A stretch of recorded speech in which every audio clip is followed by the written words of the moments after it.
Hi there, I'm Shannon Harton, Associate Broker with the Harton team at Nest Realty in Richmond, Virginia. Thanks for joining us again for the Richmond Nest Show. This time I want to talk a little bit about for sale by owners, or F.S.B.Os, you sometimes heard them called. We understand there's a strong temptation sometimes to avoid what seems like additional cost, the commissions involved in selling a house.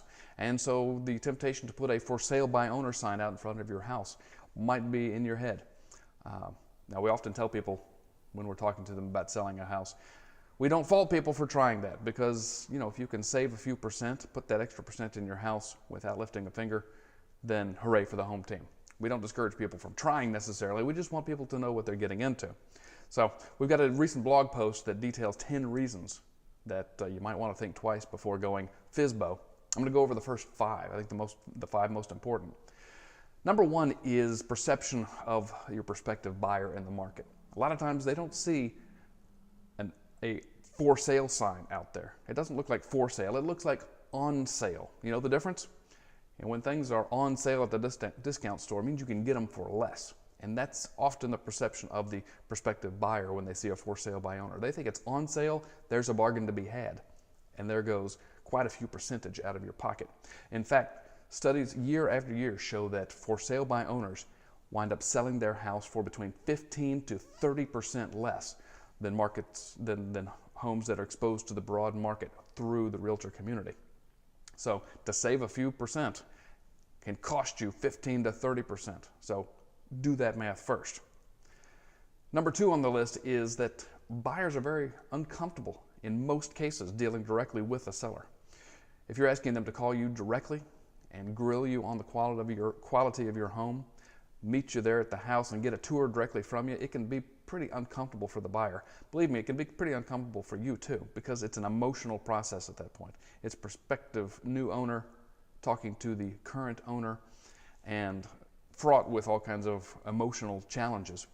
One of the reasons to have kind of the buffer of 1 or 2 realtors, the listing agent and the buyer's agent, is that there's so much less emotion involved. So don't make your buyers uncomfortable by having to deal directly with the seller. So many people just won't reach out to you in the first place because it's uncomfortable. That leads to kind of number 3 on the list is your emotional connection to the home. Now, we come in, look at every home very empirically. Here are the things you need to do to get it ready for market. Here's the things you don't need to do. That collection in the curio is gorgeous. I'm glad you traveled the world. It looks fascinating, but it's going to distract from the house, for example. So let's box that up, help the house show that much better. We want the prospective buyers to be engaged in your home, not in your collections. But it's an emotional thing sometimes. It can be hard for you to see your house, honestly, after so many years there. Number 4 on our list is overspending during market preparation. There's a short list of things that make sense to spend money on when you're preparing your house for sale. You want to address some defects. You want to address any outdated features that can be done cost effectively. Lots of people can go kind of crazy though and decide, hey, now's the time to put granite countertops in the kitchen because I'm getting ready to put my house on the market. Studies show that you're only going to get about a 90% at best return out of that. Spend $1,000, you're only going to get $900 out of it. Not a good investment necessarily. So without professional advice, people can kind of go overboard during the prep.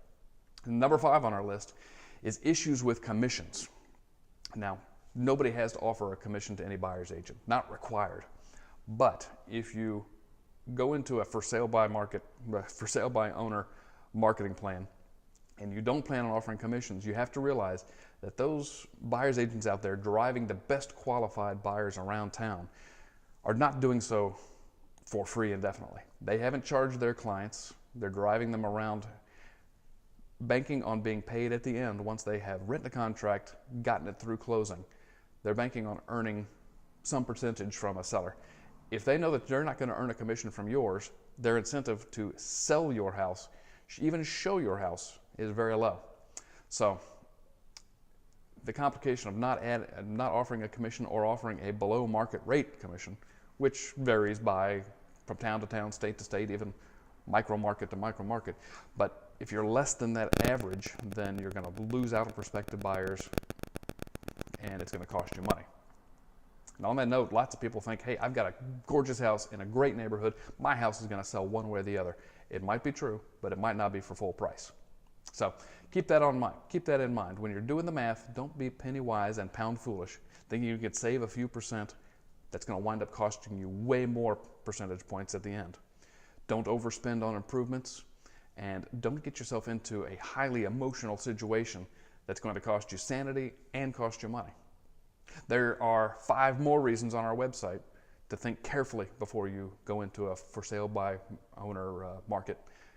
Call us. We'd like to talk to you more about it. You can reach us at 804-372-SOLD. That's 372-7653. Again, I'm Shannon Harton, associate broker with the Harton team at Nest Realty. Thanks for joining me. Hope to see you next time.